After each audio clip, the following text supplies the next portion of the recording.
नमस्कार, बहुत स्वागत है आप सभी का। आप देख रहे हैं न्यूज 18। मैं हूं आपके साथ पूजा सचदेवा। मोदी कैबिनेट में किसानों को लेकर 3 बड़े फैसले लिए गए हैं। खरीफ की फसल पर एमएसपी तय कर दी गई है। अश्विनी वैष्णव ने बताया कि लागत से 50% ज्यादा एमएसपी को मंजूरी मिली है। सरकार ने लगातार एमएसपी को बढ़ाया है। किसानों को ऋण पर ब्याज में छूट को मंजूरी मिली है। कुल 7 करोड़ 71 लाख किसानों को इससे फायदा मिलेगा। रतलाम से लेकर नागदा 4 लेन रेल लाइन को भी मंजूरी मिल गई है। तो ये बड़े फैसले जो कैबिनेट की बैठक में जिन्हें मंजूरी मिली है, किसानों के लिए ये राहत भरे फैसले के तौर पर देखे जा रहे हैं। 3 वो बड़े फैसले, जिसमें से पहला फैसला यह है कि खरीफ की फसल पर एमएसपी तय कर दी गई है। जो लागत है उससे 50% ज्यादा एमएसपी को मंजूरी दे दी गई है। दूसरा, आप देखिए, सरकार ने लगातार एमएसपी को बढ़ाया। इस बात का जिक्र अश्विनी वैष्णव ने किया है। किसानों को ऋण पर ब्याज में छूट को मंजूरी मिल गई है। कुल मिलाकर 7 करोड़ 71 लाख किसान ऐसे हैं जिनको इसका फायदा मिलेगा। रतलाम से नागदा 4 लेन रेल लाइन को भी मंजूरी मिल गई है।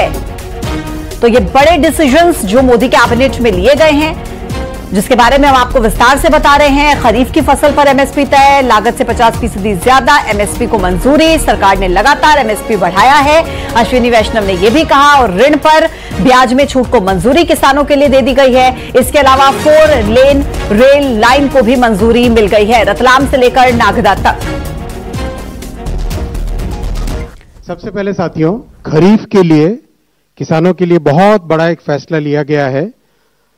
आप सब जानते हैं कि खरीफ की फसल में जिस तरह से पिछले 10-11 वर्षों में मैसिव वृद्धि की गई है एमएसपी की, उसी कड़ी में सीएसीपी की रिपोर्ट पर 2025-26 के खरीफ मार्केटिंग सीजन के लिए आज कैबिनेट में एमएसपी अप्रूव हुआ है। टोटल अमाउंट इसका 2,07,000 करोड़ के आसपास का एस्टिमेट किया गया है।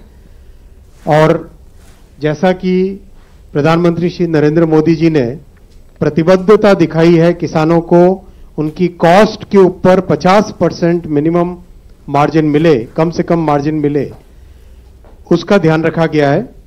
तो जितने भी क्रॉप्स हैं, हर एक क्रॉप के लिए कॉस्ट से 50% अधिक, कॉस्ट प्लस 50%, इस चीज का ध्यान रखा गया है।